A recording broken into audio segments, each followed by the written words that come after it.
Nifty, bank Nifty के level, साथ ही आज फिन निफ्टी लेवल्स भी देखेंगे और इसके अलावा आपको हम रेकमेंड करेंगे 5 स्टॉक्स, यानी कि हम आपको बाय और सेल के रिकमेंडेशन देने वाले जिसमें आप ट्रेड कर सकते हैं।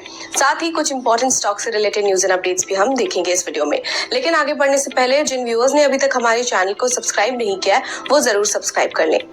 सबसे पहले let's talk about intraday Nifty and bank Nifty levels. Intraday Nifty levels की बात कर लेते हैं। पहला सपोर्ट लेवल है 21,520, दूसरा सपोर्ट लेवल है 21,420, पहला रेजिस्टेंस है 21,780 और दूसरा रेजिस्टेंस है 21,830। इंट्राडे बैंक निफ्टी लेवल्स की बात कर लेते हैं, जिसमें कि पहला सपोर्ट लेवल है 44,430, दूसरा सपोर्ट लेवल है 43,970, पहला रेजिस्टेंस है 45,100 और दूसरा रेजिस्टेंस है 45,540। देख लेते हैं फिन निफ्टी लेवल्स भी आज, जिसमें कि पहला सपोर्ट लेवल है 19,750, दूसरा सपोर्ट लेवल 19,580, पहला रेजिस्टेंस 20,000 और दूसरा रेजिस्टेंस 20,160। अब नजर डालते हैं 5 momentum stocks for the day पर। आपको देंगे 5 स्टॉक्स के बाय और सेल के रिकमेंडेशंस। होल्डिंग पीरियड होगा 7 to 10 डेज। सबसे पहला है जाइडस लाइफ, यहाँ पर वॉल्यूम स्पर्ट है तो आप इस स्टॉक को बाय कर सकते हैं 857 पर। स्टॉप लॉस 832 रख सकते हैं, पहला टारगेट 883 और दूसरा टारगेट 908 पर रख सकते हैं। अगला स्टॉक है HCL टेक, यहाँ पर हायर टॉप हायर बॉटम है तो आप इसे बाय कर सकते हैं 1667 पर।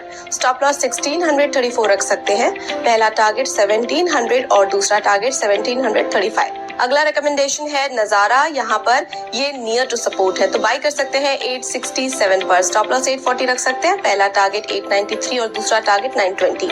अगला स्टॉक कार्बोरंडम यूनिवर्सल लिमिटेड, यहाँ पर पॉजिटिव क्रॉसओवर है, बाय कर सकते हैं 1150 पर। स्टॉप लॉस 1115, पहला टारगेट 1185 और दूसरा टारगेट 1220 पर रख सकते हैं। अगला स्टॉक IDFC है, यहाँ पर करेक्शन एक्सपेक्टेड है तो आप इसे सेल कर सकते हैं 113.50 पर। स्टॉप लॉस लगा सकते हैं 117, पहला टारगेट 110 और दूसरा टारगेट 107 पर रख सकते हैं। चलिए अब नजर डालते हैं उन कॉल्स पर जो हमने आपको रेकमेंड किए थे, जिसमें Zomato went up 4.3%, first target achieve किया है इसने। PFC went down 3%, both targets achieve किए इसने। और अपोलो हॉस्पिटल वेंट अप 2.5%, पहला टारगेट अचीव किया है। अब देख लेते हैं स्टॉक्स इन न्यूज, जिसमें आज देखेंगे HEG, GSK फार्मा और दिलीप बिल्डकॉन के रिजल्ट्स। HEG के क्वार्टर 3 रिजल्ट की बात कर लेते हैं। नेट प्रॉफिट इनका 58.3% ईयर ऑन ईयर डाउन रहा है। रेवेन्यू 6.1% से ऊपर रहा। एबिटा 34.5% डाउन रहा और मार्जिन रहा है 15.4% versus 24.9% year on year. GSK pharma के रिजल्ट की बात करें तो net profit 72.2% year on year down रहा। रेवेन्यू 0.4% ईयर ऑन ईयर ऊपर रहा। एबिटा 4.6% से डाउन रहा ईयर ऑन ईयर बेसिस पर। Margin at 27.1% versus 28.5% year on year रहा। दिलीप बिल्डकॉन के रिजल्ट की बात करें तो net profit 3.2% year on year down रहा।